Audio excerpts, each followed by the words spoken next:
రైల్వాల్ India private limited software కంపెనీని గచ్చిబౌలిలోని telecom నగర్లో మేలో ఏర్పాటు చేసి బెంగళూరు, పూణే, ముంబై, హైదరాబాద్లో బ్రాంచులు పెట్టారని, ట్రైనింగ్ ఇచ్చి ప్లేస్మెంట్ ఇస్తామని అమాయక ప్రజలను మోసం చేస్తున్నారన్నారు.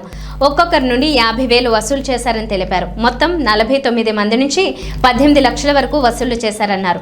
ప్రధాన సూత్రధారి ప్రకాష్ సింగ్ పరారీలో ఉన్నారని, దీక్ష, రమ్య, సుస్మిత హైదరాబాద్ బ్రాంచ్లో పనిచేస్తున్నారని తెలిపారు. ఒకేసారి హైదరాబాద్తో పాటు పూణే, ముంబై, బెంగళూరులలో ఆఫీసులు ఎత్తివేశారని రాయదుర్గం సిఐ తెలిపారు. టెలికాం నగర్ ఏరియాలో మే మంత్లో rail world India private limited అని చెప్పేసి ఒక ప్రైవేట్ కంపెనీ స్టార్ట్ అయింది. దీనికి one of the main director Prakash Singh అని ఉంటాడు. ఇతను బెంగళూరులో ఉంటారు. ఈ కంపెనీకి 4 బ్రాంచ్లు ఉన్నాయి. మొత్తం బెంగళూరు, పూణే అండ్ ముంబైలో 4 ఉన్నాయి, 3 ఉన్నాయి, మన దగ్గర ఒకటి. టోటల్ 4 బ్రాంచెస్ ఉంటాయి.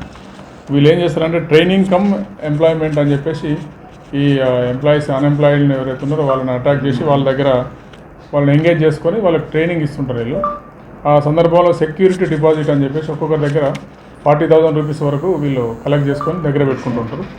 అదే ప్రాసెస్లో మన దగ్గర మేలో ఈ కంపెనీ స్టార్ట్ అయింది. అప్పటి నుండి ఎంగేజ్ చేసుకోవడం స్టార్ట్ చేశారు. టోటల్గా ఒక 49 మెంబర్స్ని మన దగ్గర ఎంగేజ్ చేసుకొని వాళ్ళ దగ్గర ఒక 18 lakhs వరకు కలెక్ట్ చేశారు.